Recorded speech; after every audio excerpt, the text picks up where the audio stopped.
In the past couple months, I've had to deal with a few issues from my past. Back in 1997, I was arrested and charged with possession with intent to distribute crack cocaine.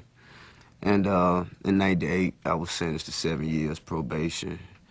And since then, like last year, and mind you, I'm 17. 17, 18 years old.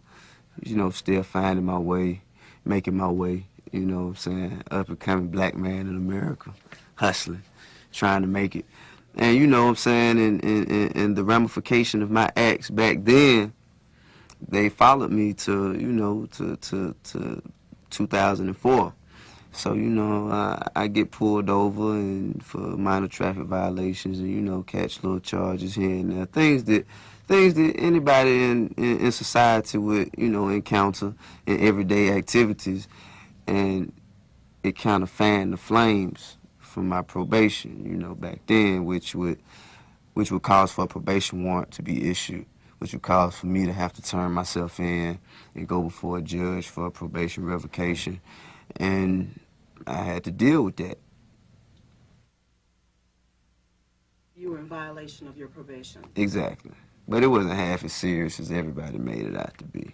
Well, word on the street had you locked up for 3 years. Yeah. Urban legend. Yeah, which were. Were you aware that there were a lot of rumors on the street about? Yeah, man, I was aware of them. Ain't nothing I can do about that. Even in the Bible, it say you can't tame the tongue. You know what I'm saying? So I can't stop what people say. They're going to say what they want to say. I could just show them. And then maybe next time they talk, they'll be a little more reluctant to speak before they have complete and total knowledge of all, of all aspects of the situation, rather than just talking half-assed, if I can say. What are the emotions and the thoughts that you go through when you're in that situation? Well, I will say, the fans, I got a lot of mail, and I appreciate all the concern from the fans. I didn't get to write everybody back, but I responded to those that I could as much as I could. But I read all of it, and I appreciated the concern. I appreciated everybody putting me in their prayers. Everybody, just being concerned about my situation more so than just, what I'm saying, just hollering at me as an artist, or as a star, as a celebrity. You know what I'm saying? It was really like, man, you all right, you straight. Is you gonna really be locked up this long and this, that, and other. But I didn't really do much to. I could have kept in touch with radio stations and called different certain magazines and did interviews. And I wasn't interested in doing that. I wanted to see the shock. I wanted to see the look on people's faces after this vicious rumor had grown to be as big as it is now, and then people see how much of a false truth it is. You know what I'm saying? Like if I was really supposed to be doing 3 years, I mean, I would be an escapee. You know what I'm saying? I mean, man, it's just like, don't believe everything you see on TV and read in a magazine. Just because MTV News said don't mean it is right. Just because it's on the internet, that don't mean it is true. Just because it's in a magazine, that don't mean it is true. But it's all good. They have a job to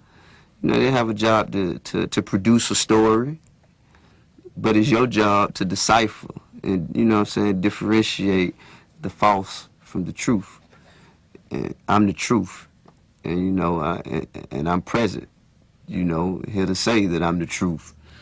And it's yet to be seen, you know what I'm saying, anything that can keep me from doing what I'm here to do.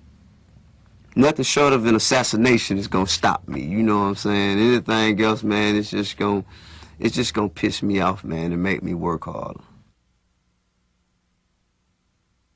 You talked about your fans and the letters that you received when you were incarcerated, giving you optimism, Yeah. and making you feel as though you could pull through the experience.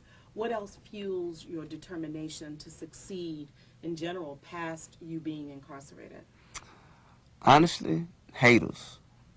I think haters, people who think I can't do it, think I'm not fit to do it, who think that that I'm not as good as I say I am, that I'm not as good as everybody else says that I am. Uh, People who think that they should be in my spot, uh, people who think that they better than me, people who think uh, that I've falsely acclaimed the throne as the king of the South. You know, all of that. You know what I'm saying? All of that, man. And along with my supporting cast, you know, Grand Hustle, my family, my friends, Atlantic. You know what I'm saying? Everybody who keeps saying, hey, man, we believe in you. We believe in you. And even when people come up to me on the streets, hey, man, you really is the king. Hey, man, I believe in you. Hey, man, you inspired me to do this. So, like, one girl wrote me a letter. I don't remember where she was from, but she said, like, she heard trap music and her brother, I think she was from Texas, and she said her brother had been locked up. He caught a 30-year sentence and from selling dope. And she never could understand why he would risk, you know what I'm saying, losing his family and all of that. And, you know, because out of her lack of knowledge of the situation, she stopped talking to him and hadn't communicated with him in years.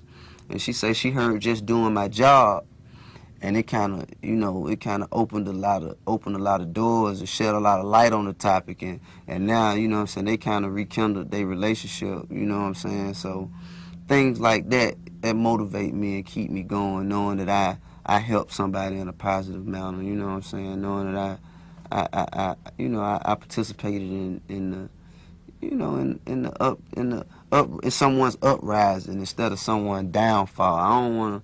I don't want to bring nobody down. I want everybody to say, hey, man, I heard this and it inspired me to do something positive.